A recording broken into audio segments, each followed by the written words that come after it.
नमस्कार, आपका YouTube channel में स्वागत है। हम 10th क्लास का पहला लेसन सत्ता की साझेदारी देख रहे थे, जिसके अंदर हमारे 2 वीडियो हो चुके हैं। अब इसमें तीसरा टॉपिक है, वो है कि सत्ता की साझेदारी के प्रकार। अपनी बुक के अंदर सत्ता की साझेदारी के 4 प्रकार दे रखे हैं। कितने प्रकार दे रखे हैं? 4 प्रकार। उनमें से पहला है सत्ता का क्षैतिज वितरण, और दूसरा है सत्ता का ऊर्ध्वाधर वितरण, और तीसरा है सामाजिक समूहों के बीच बंटवारा, और चौथा है राजनीतिक दलों के बीच बंटवारा। अब इसमें से हम सबसे पहले ये देखते हैं कि पहला सत्ता का क्षैतिजीय वितरण क्या है। ये मैथ के दो बिंदु हैं, एक क्षैतिजीय रेखा और एक ऊर्ध्वाधर रेखा। एक सीधी रेखा के ऊपर जो रेखा आती है वो ऊर्ध्वाधर रेखा, और एक सीधी रेखा होती है वो क्षैतिजीय रेखा। उसी के आधार पर इनके अर्थ आते हैं। तो देखो, क्षैतिजीय वितरण के अंदर जब शासन की शक्तियों को एक ही स्तर पर बांट दिया जाता है या विभाजन कर दिया जाता है। बांट दिया जाता है, विभाजन कर दिया जाता है, तो कौन सा कहलाता है? क्षैतिजीय वितरण। कौन सा कहलाता है? क्षैतिजीय वितरण। क्या बताया मैंने कि जब सत्ता का बंटवारा एक ही स्तर पर अलग अलग अंगों में कर दिया जाए तो क्या कहलाता है? क्षैतिजीय वितरण। जैसे कार्यपालिका, व्यवस्थापिका और न्यायपालिका। अब ये एक ही स्तर पर बंटवारा होगा, एक ही स्तर पर, कार्यपालिका, व्यवस्थापिका और न्यायपालिका। तो ये कौन सा कहलाया? क्षैतिजीय वितरण। दूसरा है सत्ता का ऊर्ध्वाधर वितरण। जब सत्ता का बंटवारा एक से अधिक स्तरों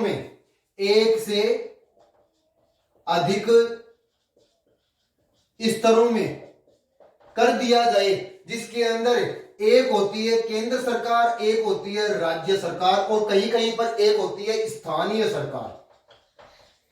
क्या बताया मैंने कि जब सत्ता का बंटवारा एक से अधिक स्तरों में, यानी कि केंद्र सरकार में भी और राज्य सरकार में भी और कहीं कहीं पर स्थानीय सरकार में भी कर दिया जाता है, तो वो कहलाता है ऊर्ध्वाधर वितरण।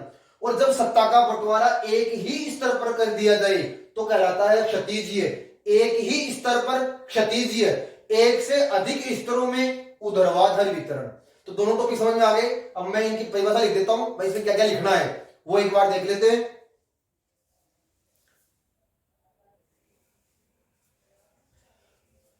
देखो इसको लिखना कैसे है, सत्ता का क्षैतिज वितरण। क्या लिखना है इसके अंदर? देखो, इसमें एक ही स्तर पर यानी केवल केंद्र सरकार में एक ही स्तर पर रहकर शासन के विभिन्न अंगों जैसे कार्यपालिका, व्यवस्थापिका और न्यायपालिका के बीच सत्ता का बंटवारा रहता है। इसमें एक अंग दूसरे अंग पर नियंत्रण रखता है, जैसे भारत और अमेरिका की शासन व्यवस्था। देखो, भारत की शासन व्यवस्था के अंदर क्षैतिजीय वितरण भी आएगा और ऊर्ध्वाधर वितरण भी आएगा। क्यों? क्योंकि भारत के अंदर केंद्र सरकार भी है और राज्य सरकार भी है, यानी कि इसका बंटवारा किया गया है। केवल ये केंद्र सरकार के आधार पर समझाया गया है। यहां पर हम कह सकते हैं कि भारत केंद्रीय सरकार में भारत के अंदर तो ऊर्ध्वाधर आएगा, लेकिन भारत के अंदर कुछ प्रावधान ऐसे हैं जो क्षैतिजीय वितरण के आधार पर भी मान्य है।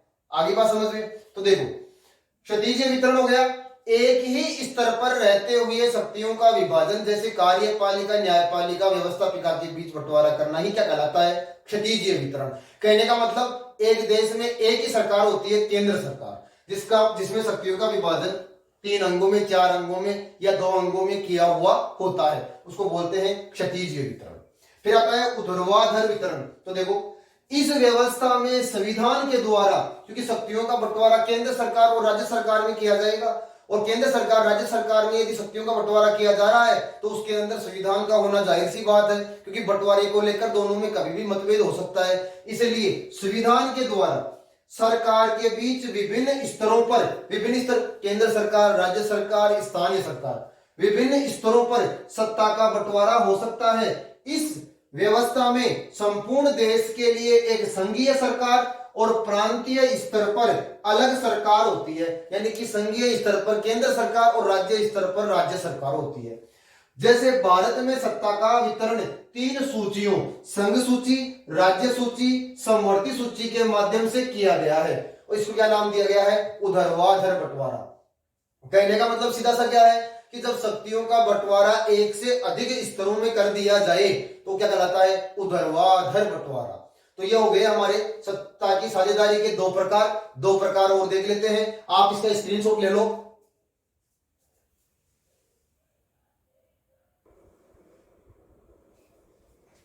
देखिए तीसरा टॉपिक, सत्ता का विभिन्न सामाजिक समूहों के बीच बंटवारा। देखो सामाजिक समूहों के बीच बंटवारा, एक देश में जितने भी सामाजिक समूह हैं, जैसे भारत में यदि मान लेते हैं सामाजिक समूह कैसे भी मान लो आप, जैसे हिंदू मान लो, मुसलमान मान लो, ईसाई मान लो, उसी प्रकार से सामाजिक समूहों के बीच जब सत्ता का बंटवारा किया जाता है तो उसको कहते हैं सामाजिक समूहों के बीच बंटवारा। तो देखो इस व्यवस्था में सत्ता का बंटवारा सामाजिक समूहों के बीच किया जाता है। जैसे जैसे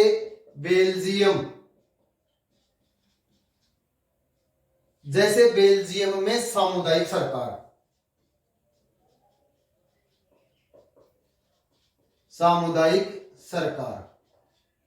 देखो बेल्जियम में सामुदायिक सरकार क्या है? देखो बेल्जियम के अंदर डच और फ्रेंच भाषा बोलने वाले 2 समुदाय हैं। अब इन दोनों समुदायों के मध्य राजनीतिक अधिकारों को लेकर टकराव हुआ। इस टकराव से बचने के लिए बेल्जियम की सरकार ने अपनी शासन व्यवस्था के अंदर दोनों को बराबर अधिकार दे दिया गया। यानी कि मंत्रिमंडल में दोनों को समान रूप से अधिकार दे दिया गया। यानी कि भाई फ्रेंच के भी 10 सदस्य होंगे और डच के भी 10 सदस्य होंगे। फ्रेंच के जो सदस्य होंगे उनको फ्रेंच भाषा बोलने वाला समुदाय चुनेगा और डच भाषा के जो सदस्य होंगे उनको डच भाषा बोलने वाले को चुने जाएगा। और जब तक इन दोनों की सहमति नहीं होगी तब तक किसी भी प्रकार का कोई कानून पारित नहीं होगा। तो इस प्रकार से शासन शक्तियों को समुदायों के बीच में बांट दिया। तो ये हो गया एक प्रकार सामाजिक समुदायों के बीच सत्ता का बंटवारा। इसका बहुत बढ़िया उदाहरण है बेल्जियम, आपकी किताब में दे रखा है। आगे का टॉपिक आएगा श्रीलंका की जातीय संरचना और बेल्जियम की जातीय संरचना, उसके अंदर ये टॉपिक आएगा, वो अगला टॉपिक देखेंगे। तो ये हो गया तीसरा टॉपिक। देखो फिर चौथा टॉपिक, राजनीतिक दलों द्वारा सत्ता की साझेदारी। भाई राजनीतिक दल, अब राजनीतिक दल कैसे? देखो भारत के अंदर बहुदलीय व्यवस्था है। भारत में कई दल हैं, जैसे मान लीजिए भाजपा, कांग्रेस, कम्युनिस्ट पार्टी, मार्क्सवादी पार्टी, इस प्रकार से 7-8 पार्टियां तो राष्ट्रीय पार्टियां हैं। कुछ क्षेत्रीय पार्टियां भी हैं, जैसे अकाली दल, नेशनल कॉन्फ्रेंस, द्रविड़ मुनेत्र कगडम, ऐसे कई पार्टियां हैं। तो ये जब ये पार्टियां आपस में प्रतिस्पर्धा करती हैं, क्या प्राप्त करने के लिए? सत्ता प्राप्त करने के लिए। तो देश की शक्तियां इन पार्टियों के मध्य बढ़ जाती हैं और इसको प्रकार का नाम दे दिया चौथा प्रकार, द्वारा सत्ता की साझेदारी। देखो विभिन्न प्रकार के राजनीतिक दल आपस में प्रतिस्पर्धा यानी कि होड़ करके दबाव समूह और आंदोलन, दबाव समूह आंदोलन तो होता है, वो होता है किसी व्यवस्था में पूर्ण रूप से बदलाव करने के लिए सभी लोगों द्वारा किया जाने वाला आंदोलन, जिसके अंदर जन कल्याण की भावना समाहित रहती है। जबकि दबाव समूह ऐसा नहीं होता है। दबाव समूह एक वर्ग विशेष का समूह होता है। आगे के टॉपिकों के अंदर ये भी आएगा और राजनीतिक दल भी आएगा और आंदोलन भी आएगा, वो अगले पाठों जो है उनमें आएगा। तो वहां पर इसका अच्छी से अध्ययन कर लेंगे। तो आगे देखो, द्वारा शासन को प्रभावित तथा नियंत्रित करके सत्ता में साझेदारी करते हैं। जैसे मान लीजिए भारत के अंदर वर्तमान के अंदर भाजपा की सरकार है। किसकी सरकार है? भाजपा की। तो कांग्रेस इसके विपक्ष में है, कांग्रेस इसके क्या है? विपक्ष के अंदर है। ये सत्ता में है, ये विपक्ष में है। अब दोनों प्रतिस्पर्धा कर रहे हैं। आने वाले समय में हो सकता है कि कांग्रेस जीत जाए या हो सकता है भाजपा वापस जीत जाए, उससे अगले चुनावों के अंदर कांग्रेस जीत जाए। तो इनमें जो ये होड़ चलती है, इसके कारण शासन की शक्तियां कुछ इनके पास है और कुछ इनके पास है, बटी हुई है। इसको नाम दे दिया राजनीतिक दलों द्वारा सत्ता की साझेदारी। इसका भी एक भारत बहुत बढ़िया उदाहरण है। भारत इस प्रकार से हमारे ये सत्ता की साझेदारी के 4 टॉपिक हो गए हैं। हम अगले वीडियो के अंदर श्रीलंका का जातीय संघर्ष, संरचना और बेल्जियम की संरचना और उसका संघर्ष, ये टॉपिक लेकर आएंगे और इसके बाद में और कुछ छोटे क्वेश्चन है वो और देख लेंगे। यदि आपको ये चैनल अच्छा लगा हो तो इसको लाइक करें, सॉरी ये टॉपिक अच्छे लगे हो तो इनको लाइक करें, शेयर करें, सब्सक्राइब करें। मैं 12th क्लास की भी डालूंगा और 8th क्लास की भी टॉपिक डालूंगा। धन्यवाद।